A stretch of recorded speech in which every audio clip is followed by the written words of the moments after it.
ओम श्री कृष्णाय नमः। आप सभी का बहुत बहुत स्वागत है हमारे YouTube चैनल पर।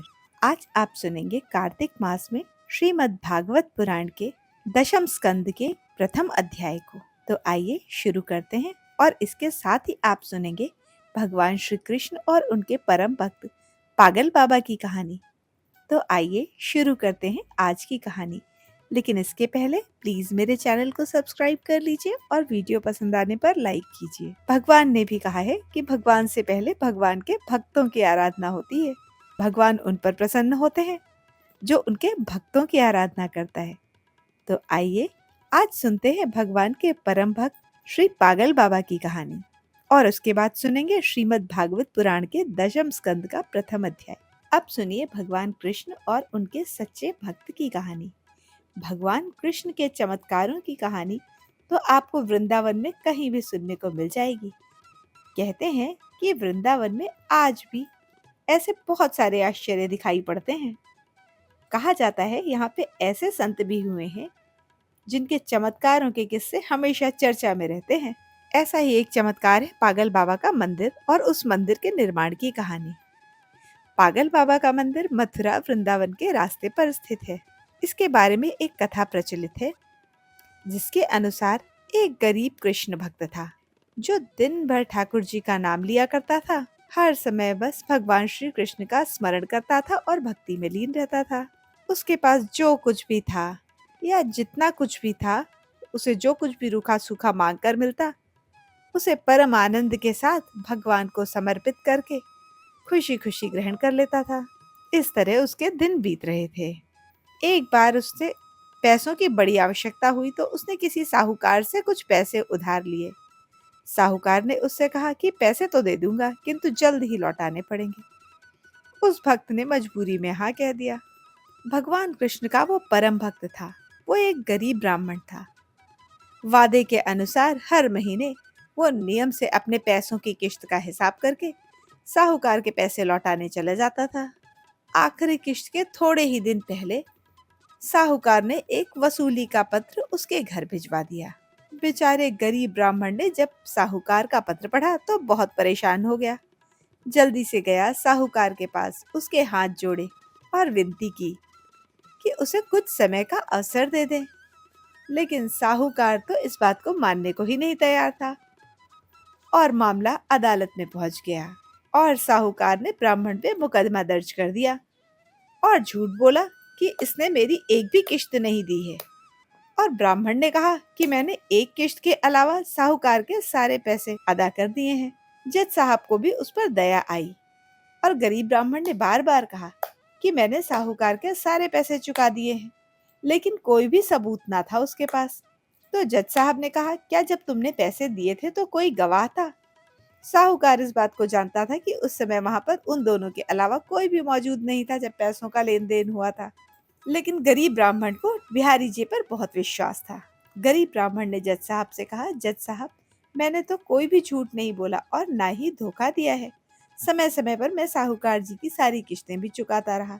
बस एक किश्त बाकी थी और गवाही के नाम पे मेरे पास बस बिहारी जी हैं। जज साहब को समझ में नहीं आया कि बिहारी जी कौन है। उन्होंने कहा, ठीक है, बिहारी जी को बुलाओ अदालत में। और गरीब ब्राह्मण ने बिहारी जी मंदिर का पता वहां पर दे दिया अदालत में। इस सारे प्रकरण में ब्राह्मण बहुत परेशान हुआ और मन ही मन निरंतर अपने भगवान श्री कृष्ण को याद करता रहा और अपने आराध्य से मन ही मन कहता रहा कि भगवान अब आप ही का सहारा है और भगवान तो अपने भक्तों पर सदा दया करते हैं। पेशी की अगली तारीख हुई तो एक बूढ़ा आदमी अदालत में पहुंचा और उसने ब्राह्मण की तरफ से गवाही दी और कहा, जज साहब, यह ब्राह्मण सच बोल रहा है। यह साहूकार के पैसे लौटाता था तब मैं इसके साथ होता था। बूढ़े आदमी ने रकम वापस करने की हर तारीख अदालत में मुंह जबानी बता दिया और यह भी बता दिया कि इसके बारे में साहूकार ने अपनी किस वही में लिख रखा है।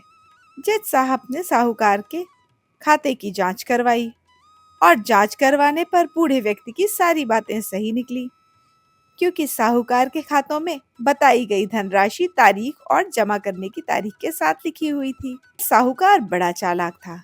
उसने धनराशि दर्ज तो की थी, लेकिन सारे नाम फर्जी लिखे थे। लेकिन जांच करने पर पाया गया कि साहूकार झूठ बोल रहा था और गरीब ब्राह्मण सच बोल रहा था। जज ने इसी बात के आधार पर ब्राह्मण के पक्ष में फैसला दिया और उसे निर्दोष साबित कर दिया।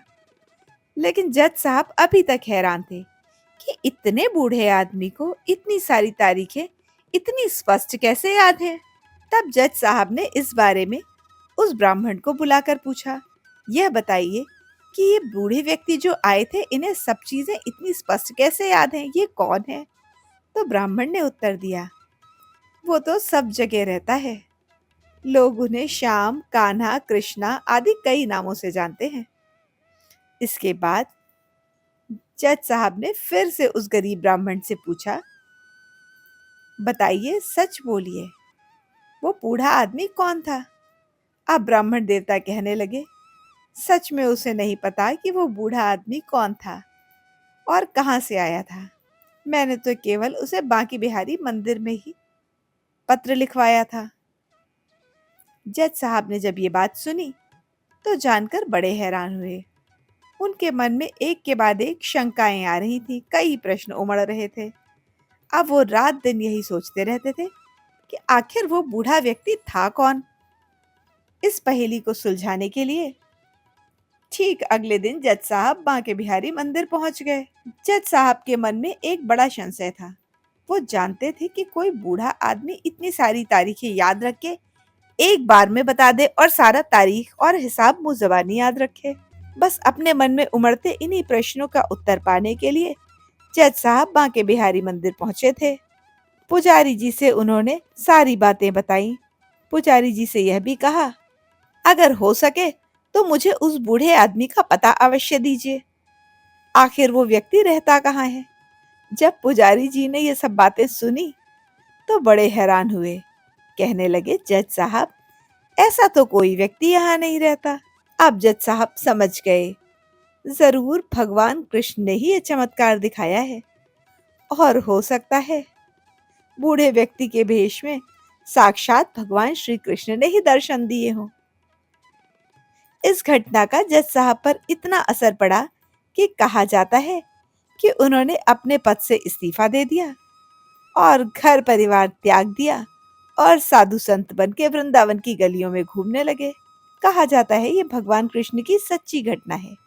स्थानीय लोगों का मानना है कि बहुत वर्षों बाद वो जज पागल बाबा के नाम से वृंदावन में जाने जाने लगे और उन्होंने वहां वृंदावन में पागल बाबा मंदिर का निर्माण कराया।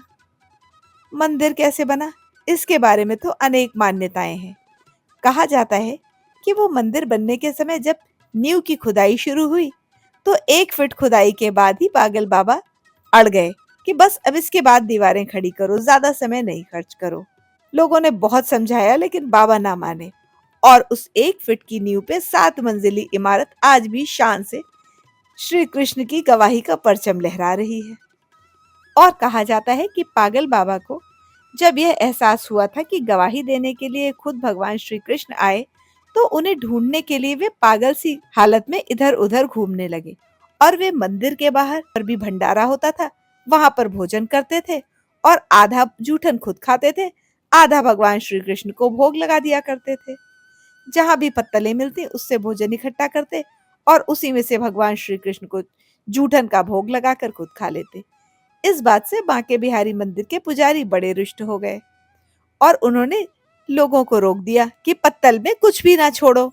लोगों ने पत्तल में जूठन छोड़ना बंद कर दिया और पागल बाबा को मारना पीटना शुरू कर दिया, लेकिन वे तब भी ना सुधरे और वो चीजें बटोर बटोर कर खाते रहे, ठाकुर जी को खिलाते रहे। परेशान होकर लोगों ने एक बार एक योजना बनाई कि अपनी पत्तलों में लोगों ने कुछ भी नहीं छोड़ा। जब भंडारा होता उन्हें कुछ भी जूठन ना मिलता ताकि वो पागल ठाकुर जी को जूठन का भोग ना लगा सके। लेकिन जज साहब जो पागल बन चुके थे, एक बार उन्होंने सारी पत्तलों को पोंछकर एक जगह इकट्ठा किया और अपने मुंह में डाल दिया और पागल बाबा को एहसास हुआ कि उन्होंने स्वयं तो खा लिया, ठाकुर जी को भोग नहीं लगाया। मुंह का निवाला मुंह में ही रह गया। वे बड़े चिंतित थे, अब क्या किया जाए। उन्होंने बिना भोग लगाए खा लिया, इस बात का एहसास जैसे ही हुआ, वे सोचने लगे कि अगर मैं इस निवाले को खा लूंगा तो ठाकुर जी का अपमान होगा, और इस अन्न को थूक देता हूँ तो अन्न का अपमान होगा। वे इसी रूप में ठाकुर जी का ध्यान करते रहे। तभी बाल गोपाल एक सुंदर से बालक के रूप में प्रकट हुए और पागल बाबा के पास आए और आकर कहने लगे, क्यों जज साहब, आज मेरा भोजन कहाँ है? सुनते ही जज साहब की आंखें आंसुओं से भर गई और वे मन ही मन कहने लगे, ठाकुर जी, बहुत भारी गलती हो गई, मुझे माफ कर दो। ठाकुर जी भी मुस्कुराते हुए कहने लगे, आज तक तो तुमने मुझे लोगों का जूठन खिलाया, किंतु आज अपना ही जूठन खिला दो। जज साहब की आंखों से आंसू की धारा निकलने लगी, जो रुक ही नहीं रही थी। उन्हें अपने बाल गोपाल के दर्शन जो हो गए थे, और रोते रोते वे अपने बाल गोपाल के चरणों में गिर पड़े और वहीं पर उन्होंने अपने प्राण त्याग दिए। आज भी पागल बाबा का बनाया हुआ वो भगवान कृष्ण का मंदिर इस बात की गवाही देता है। आप जब भी वृंदावन जाइए, उस विशाल मंदिर के दर्शन अवश्य कीजिए। कहते हैं यहाँ आने वाला कोई भी भक्त खाली हाथ नहीं जाता। यहाँ पर भक्तों की सारी मनोकामनाएं पागल बाबा और कृष्ण कन्हैया जरूर सुनते हैं। आशा है ये कहानी आपको पसंद आई होगी। कमेंट बॉक्स में जरूर लिखिए। कहानी सुनने के लिए आप सबका बहुत बहुत धन्यवाद। जय श्री कृष्ण। श्रीमद् भागवत पुराण दशम स्कंद, पहला अध्याय। राजा परीक्षित ने पूछा, भगवान, आपने चंद्रवंश और सूर्यवंश के विस्तार और दोनों वंशों के राजाओं की अत्यंत अद्भुत चरित्र का वर्णन किया। भगवान के प्रेमी मुनिवर, आपने स्वभाव से ही धर्म प्रेमी यदुवंश का भी विशद वर्णन किया। अब कृपा करके उसी वंश में अपने अंश श्री बलराम जी के साथ अवतीर्ण हुए भगवान श्री कृष्ण के परम पवित्र चरित्र को भी हमें सुनाइए। भगवान श्री कृष्ण समस्त प्राणियों के जीवनदाता और सर्वात्मा हैं। उन्होंने यदुवंश में अवतार लिया और यदुवंश में अवतार लेकर उन्होंने जो जो लीलाएं की, उसका विस्तार से हम लोग श्रवण करना चाहते हैं। हमें उसका श्रवण कराइए। जिनकी तृष्णा की प्यास सर्वदा के लिए बुझ चुकी है, वे जीव मुक्त महापुरुष जिनका पूर्ण प्रेम से अतृप्त रहकर गान किया करते हैं, मुमुक्षु जनों के लिए जो भव रोग का रामबाण औषध है, तथा विषयी लोगों के लिए उनके कान और मन को परम आह्लाद देने वाला है। भगवान श्री कृष्णचंद्र के ऐसे सुंदर, सुखद और रसीले गुणानुवाद से पशुघाती अथवा आत्मघाती मनुष्य के अतिरिक्त ऐसा कौन है जो विमुख हो जाए और भगवान श्री कृष्ण से प्रीति ना करे।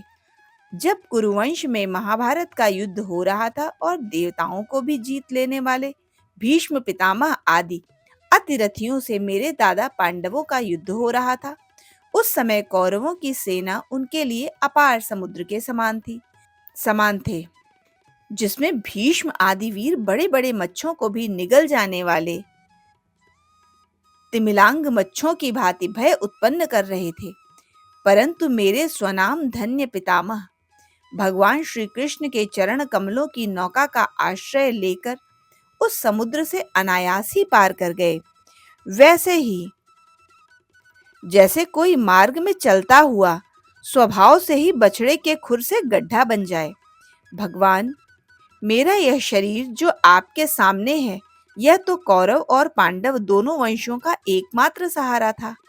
अश्वत्थामा के ब्रह्मास्त्र से जल चुका था। उस समय मेरी माता जब भगवान की शरण में गईं, तब उन्होंने हाथ में चक्र लेकर मेरी माता के गर्भ में प्रवेश किया और मेरी रक्षा की। यह केवल मेरी ही बात नहीं है, वे समस्त जीवधारियों के विषय में आत्म रूप में रहकर अमृत तत्व का दान करने वाले हैं और बाहर काल रूप में रहकर उसे मृत्यु प्रदान करने वाले हैं। मनुष्य के रूप में प्रतीत होना यह तो उनकी लीला मात्र है। आप उन्हीं के ऐश्वर्य और माधुर्य से परिपूर्ण लीलाओं का वर्णन कीजिए। भगवान, आपने अभी तक बतलाया था कि बलराम जी रोहिणी के पुत्र थे। इसके बाद देवकी के पुत्र कैसे कहलाए और आपने उनकी गणना देवकी के पुत्रों में क्यों की? दूसरा शरीर धारण किए बिन दो माताओं का पुत्र होना कैसे संभव है? असुरों को मुक्ति देने वाले और भक्तों से प्रेम करने वाले भगवान श्री कृष्ण अपने वात्सल्य स्नेह से भरे हुए पिता को छोड़कर ब्रज क्यों चले गए? यदुवंशी शिरोमणि भक्त वत्सल प्रभु ने नंद आदि गोप बंधुओं के साथ कहाँ-कहाँ निवास किया? ब्रह्मा और शंकर का भी शासन करने वाले प्रभु ने ब्रज में और मधुपुरी में रहकर कौन-कौन सी लीलाएं की? और महाराज उन्होंने अपने माँ के भाई मामा कंस को अपने हाथों से क्यों मार डाला? वह मामा होने के कारण उनके द्वारा मारे जाने के योग्य तो नहीं था। मनुष्याकार सच्चिदानंदमय विग्रह प्रकट करके द्वारिकापुरी में यदुवंशियों के साथ उन्होंने कितने वर्षों तक निवास किया और उन सर्वशक्तिमान प्रभु की पत्नियां कितनी थीं? मुने, मैंने श्री कृष्ण की लीलाएं पूछी हैं और जो नहीं पूछा है वे सब आप मुझे विस्तार से सुनाइए, क्योंकि आप सब कुछ जानते हैं और मैं बड़ी श्रद्धा के साथ उसे सुनना चाहता हूँ। भगवान, अन्न की तो बात ही क्या है, मैंने जल का भी परित्याग कर रखा है। फिर भी वह असहाय भूख प्यास जिसके कारण मैंने मुनि के गले में मृत सर्प को डालने का अपराध किया था, मुझे तनिक भी परेशान नहीं कर रही है, क्योंकि मैं आपके मुख कमल से झरती हुई भगवान की सुधामयी लीला कथा का पान कर रहा हूँ। सूत जी कहते हैं, शौनक जी, भगवान के प्रेमियों में अग्रगण्य और सर्वज्ञ शुकदेव जी हैं।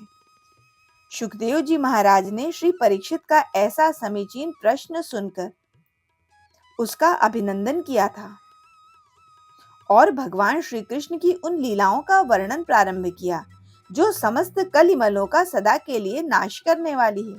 शुकदेव जी कहते हैं, भगवान के लीला रस के रसिक राजर्षि, तुमने जो कुछ निश्चय किया है वह बहुत ही सुंदर और आदरणीय है, क्योंकि सबके हृदयाराध्य श्री कृष्ण की लीला कथा का श्रवण करने से तुम्हें सहज एवं सुदृढ़ प्रीति प्राप्त हो गई है।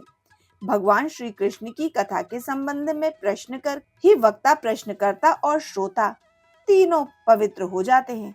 जैसे गंगा जी का जल या भगवान शालिग्राम का चरणामृत सभी को पवित्र कर देता है।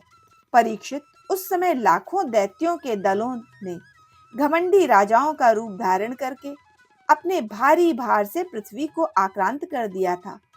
उससे त्राण पाने के लिए वह ब्रह्मा जी की शरण में गई। पृथ्वी ने उस समय गौ का रूप धारण कर रखा था। उसके नेत्रों से आंसू बह बहकर मुख पर आ रहे थे। उसका मन तो खिन्न था ही, पर शरीर बहुत कृश हो गया था। वह बड़े करुण स्वर में रंभा रही थी। ब्रह्मा जी के पास जाकर उसने उन्हें अपनी पूरी कष्ट कहानी सुनाई। ब्रह्मा जी ने बड़ी सहानुभूति के साथ उसकी दुख कथा सुनी और उसके बाद भगवान शंकर, अन्यान्य प्रमुख देवता तथा गौ के रूप में आई हुई पृथ्वी को अपने साथ लेकर क्षीर सागर के तट पर गए। भगवान देवताओं के भी आराध्य देव हैं। वे अपने भक्तों की समस्त अभिलाषाओं को पूर्ण करते हैं और उनके समस्त क्लेशों को नष्ट कर देते हैं। वे ही जगत के एकमात्र स्वामी हैं। क्षीर सागर के तट पर पहुंचकर ब्रह्मा आदि देवताओं ने पुरुष सूक्त के द्वारा उन्हीं परम पुरुष सर्व अंतर्यामी प्रभु की स्तुति की। स्तुति करते करते ब्रह्मा जी समाधिस्थ हो गए। उन्होंने समाधि अवस्था में आकाशवाणी सुनी। इसके बाद जगत के निर्माण करता ब्रह्मा जी देवताओं से कहने लगे, देवताओं, मैंने भगवान की वाणी सुनी है, तुम लोग भी उसे मेरे द्वारा अभी सुन लो और वैसा ही करो। उसके पालन में विलंब नहीं होना चाहिए। भगवान को पृथ्वी के कष्ट का पहले से ही पता है। वे ईश्वरों के भी ईश्वर हैं, अतः अपनी काल शक्ति के द्वारा पृथ्वी का भार हरण करने के लिए जब तक पृथ्वी पर लीला करें, तब तक तुम लोग भी अपने अपने अंशों के साथ यदुकुल में जन्म लेकर उन्हीं की लीला में सहयोग करो। वसुदेव जी के घर में स्वयं पुरुषोत्तम भगवान प्रकट होंगे। उनकी और उनकी प्रियतमा श्री राधा की सेवा के लिए देवांगनाएं जन्म ग्रहण करें।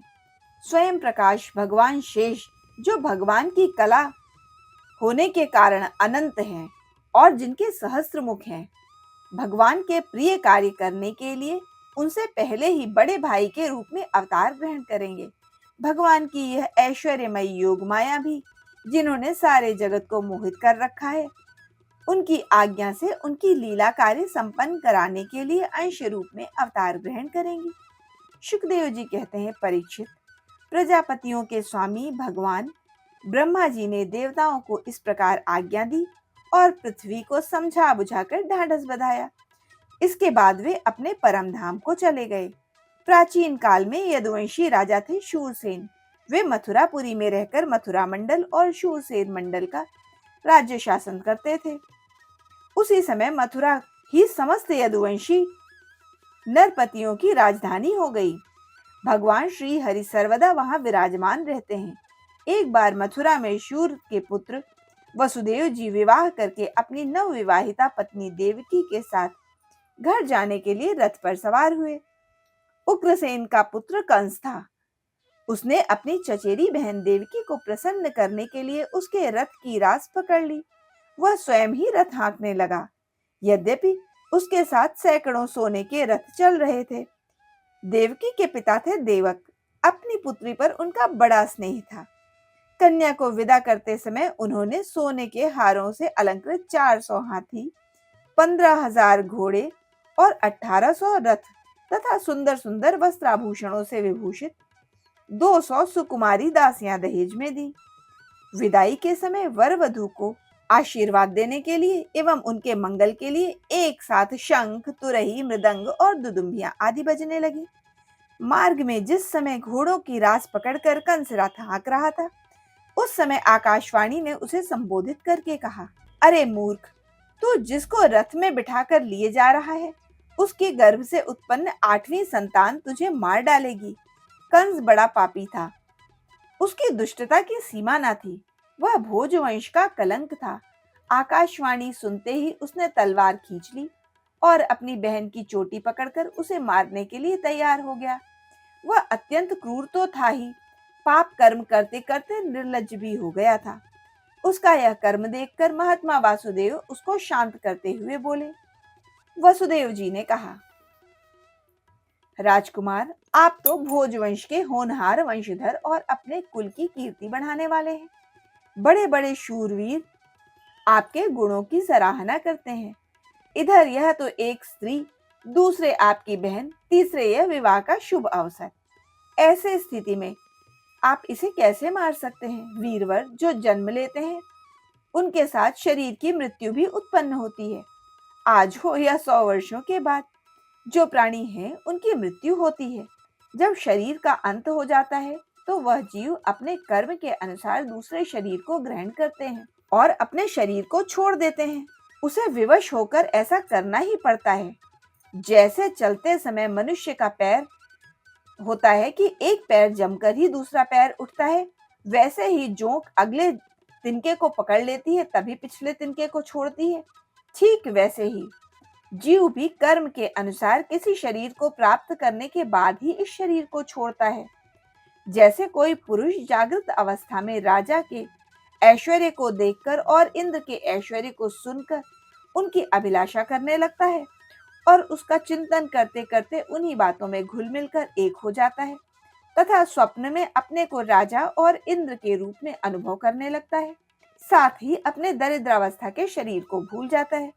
कभी कभी तो जागृत अवस्था में भी मन ही मन उन्हीं बातों का चिंतन करते करते तन्मय हो जाता है और उसे स्थूल शरीर की सुध ही नहीं रहती है। वैसे ही जीव कर्म कृत कामना, कामना कृत कर्म के वंश में होकर दूसरे शरीर को प्राप्त करता है और अपने पहले शरीर को भूल जाता है। जीव का मन अनेक विकारों का पुंज है। देहांत के समय वह अनेक जन्मों के संचित प्रारब्ध कर्मों की वासनाओं के अधीन होकर माया के द्वारा रचे हुए अपने पंच भौमिक शरीर से जीव किसी शरीर के चिंतन में तल्लीन हो जाता है और मान बैठता है कि यह मैं हूँ। उसे वही शरीर ग्रहण करके जन्म लेना पड़ता है। जैसे सूर्य, चंद्रमा, चमकीली वस्तुएं जल से भरे हुए घड़े में या तेल आदि तरल पदार्थ में प्रतिबिंबित होती हैं और हवा के झोंके के साथ जल आदि हिलने डोलने पर उसमें प्रतिबिंबित हुई वस्तुएं भी चंचल जान पड़ती हैं। वैसे ही जीव अपने स्वरूप में अज्ञानवश रचे हुए शरीर के राग को करके उन्हें अपने आप को मान बैठता है और मोहवश आने जाने को अपना आना जाना मान बैठता है। इसलिए जो अपना कल्याण चाहता है उसे किसी से द्रोह नहीं करना चाहिए, क्योंकि जीव कर्म के अधीन होता है और जो किसी से द्रोह करेगा उसको जीवन में शत्रु और जीवन के बाद परलोक में भयभीत होकर रहना पड़ेगा। कंस, यह आपकी छोटी बहन अभी बच्ची है, बहुत ही दीन है। यह तो आपकी कन्या के समान है। इस पर अभी अभी इसका विवाह हुआ है। विवाह के मंगल चिन्ह भी इसके शरीर से नहीं उतरे हैं। ऐसी अवस्था में आप जैसे दीन वत्सल पुरुष को इस बेचारी का वध करना उचित नहीं होगा। श्री शुकदेव जी कहते हैं, परीक्षित, इस प्रकार वसुदेव जी ने प्रशंसा आदि साम नीति और भय आदि भेद नीति से कंस को बहुत समझाया, किंतु वह तो क्रूर राक्षसों का अनुयायी हो रहा था, इसलिए उसने घोर संकल्प को नहीं छोड़ा। वसुदेव जी ने कंस को विकट हट में देखकर यह विचार किया कि किसी प्रकार यह समय टाल देना ही उचित है। तब वे इस निश्चय पर पहुंचे, बुद्धिमान पुरुष को जहां तक उसकी बुद्धि और बल साथ दे मृत्यु को टालने का प्रयत्न करना चाहिए। प्रयत्न करके भी वह ना टाल सके तो फिर प्रयत्न करने वाले का कोई दोष नहीं है। इसलिए इस मृत्यु रूप कंस को अपने पुत्र दे देने की प्रतिज्ञा करके मैं इस दीन देवकी को बचा लूंगा। यदि मेरे लड़के होंगे और तब तक कंस स्वयं जीवित नहीं रहा, तब क्या होगा? संभव है उल्टा हो, मेरा लड़का ही इसे मार दे, क्योंकि विधाता के विधान से पार पाना बहुत कठिन है। मृत्यु सामने आकर भी टल जाती है और टली हुई भी लौट आती है। जिस समय वन में आग लगती है तब कौन कौन सी लकड़ियां जलें और कौन सी ना जलें, दूर से जल जाए और पास की बची रह जाए, इन बातों को अदृश्य के सिवा कोई भी नहीं जान सकता है। वैसे ही किस प्राणी को कौन सा शरीर बना रहेगा और किस हेतु कौन सा शरीर नष्ट हो जाएगा, इस बात का भी पता लगाना बहुत ही कठिन है। अपनी बुद्धि के अनुसार ऐसा निश्चय करके वसुदेव जी ने सम्मान के साथ पापी कंस की बड़ी प्रशंसा की। परीक्षित, कंस बड़ा क्रूर और निर्लज्ज था, अतः ऐसा करते समय वसुदेव जी के मन में बड़ी पीड़ा हो रही थी। फिर भी उन्होंने ऊपर से मुख कमल को प्रफुल्लित करके हंसते हुए कहा। वसुदेव जी ने कहा, सौम्य, आपको देवकी से तो कोई भी भय नहीं है। जैसा कि आकाशवाणी ने कहा है, भय तो पुत्रों से है, सो इसके पुत्र मैं ही आपको लाकर सौंप दूंगा। शुकदेव जी कहते हैं, परीक्षित, कंस जानता था वसुदेव जी के वचन झूठे नहीं होते हैं और इन्होंने जो कुछ कहा है वह युक्ति संगत भी है, इसलिए उसने अपनी बहन देवकी को मारने का विचार छोड़ दिया। इससे वसुदेव जी बहुत प्रसन्न हुए और उन्होंने प्रशंसा करके कहा, आप महान हैं, और वे अपने घर चले गए। देवकी बड़ी सती साध्वी थी, सारे देवता उसके शरीर में विराजमान रहते थे। समय आने पर देवकी के गर्भ से प्रतिवर्ष एक एक करके 8 पुत्र और एक कन्या उत्पन्न हुई। पहले पुत्र का नाम कीर्तिमान था। वसुदेव ने उसे लाकर कंस को दे दिया। ऐसा करते समय उन्हें कष्ट तो अवश्य हुआ, परंतु सबसे बड़ा कष्ट उन्हें इस बात का था कि कहीं मेरे वचन झूठे ना हो जाएं। परीक्षित, सत्यसंध पुरुष बड़े से बड़े कष्ट भी सह लेता है। ज्ञानियों को किसी बात की अपेक्षा नहीं रहती। नीच पुरुष बुरे से बुरे काम भी कर सकते हैं, और जो जितेंद्रिय हैं उन्होंने भगवान को हृदय में धारण कर रखा है, वे सब कुछ त्याग सकते हैं। जब कंस ने यह देखा कि वसुदेव जी का अपने पुत्र के जीवन और मृत्यु पर समान भाव है और वे सत्यपूर्ण निष्ठावान भी हैं, तो वह बहुत प्रसन्न हुआ और हंसकर बोला, वसुदेव जी, आप इस नन्हे सुकुमार बालक को ले जाइए। इससे मुझे कोई भय नहीं है, क्योंकि आकाशवाणी ने तो कहा था कि देवकी के गर्भ से 8वें पुत्र के द्वारा मेरी मृत्यु होगी। वसुदेव जी ने कहा, ठीक है, और वे उस बालक को लेकर लौट आए, परंतु उन्हें मालूम था कि कंस बड़ा दुष्ट है और उसका मन हाथ में नहीं रहता है, वह किसी भी क्षण बदल सकता है, इसलिए उन्होंने उसकी बातों पर विश्वास ना किया। परीक्षित, इधर भगवान नारद कंस के पास आए और उससे बोले, कंस, ब्रज में रहने वाले नंद आदि गोप, उनकी स्त्रियां, वसुदेव आदि वृष्णवंशी यादव, देवकी आदि यदुवंश की स्त्रियां और नंद, वसुदेव दोनों के सजातीय बंधु बांधव और सगे संबंधी सब के सब देवता हैं। जो इस समय तुम्हारी सेवा कर रहे हैं वे भी देवता हैं। उन्होंने यह भी बताया कि दैत्यों के कारण पृथ्वी का भार बढ़ रहा है। इसलिए देवताओं की ओर से उनके वध की तैयारी चल रही है। जब देवर्षि नारद ने इतना कहकर वहां से प्रस्थान किया, तब कंस ने निश्चय किया कि यदुवंशी देवता है और देवता के गर्भ से विष्णु भगवान ही मुझे मारने के लिए पैदा होने वाले हैं। इसलिए उसने देवकी और वसुदेव को हथकड़ी और बेड़ी से जकड़कर कैद में डाल दिया और उन दोनों के जो जो पुत्र होते गए उन्हें वह मारता गया। उसे हर बार शंका बनी रहती थी, कहीं विष्णु ही तो उस बालक के रूप में नहीं आ गए हैं। परीक्षित, पृथ्वी में प्रायः यह बात देखी जाती है कि अपने प्राणों का ही पोषण करने वाला लोभी राजा अपने स्वार्थों के लिए माता पिता भाई बंधु और अपने अत्यंत हितैषी इष्ट मित्रों की भी हत्या कर डालते हैं। कंस जानता था कि मैं पहले कालनेमी असुर था और विष्णु ने मुझे मार डाला था। इससे वह यदुवंशियों से घोर विरोध ठान कर बैठ गया। कंस बड़ा बलवान था।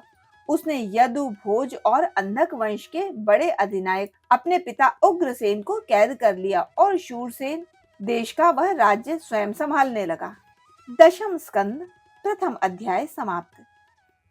आशा है आज की कथा आपको पसंद आई होगी। धन्यवाद।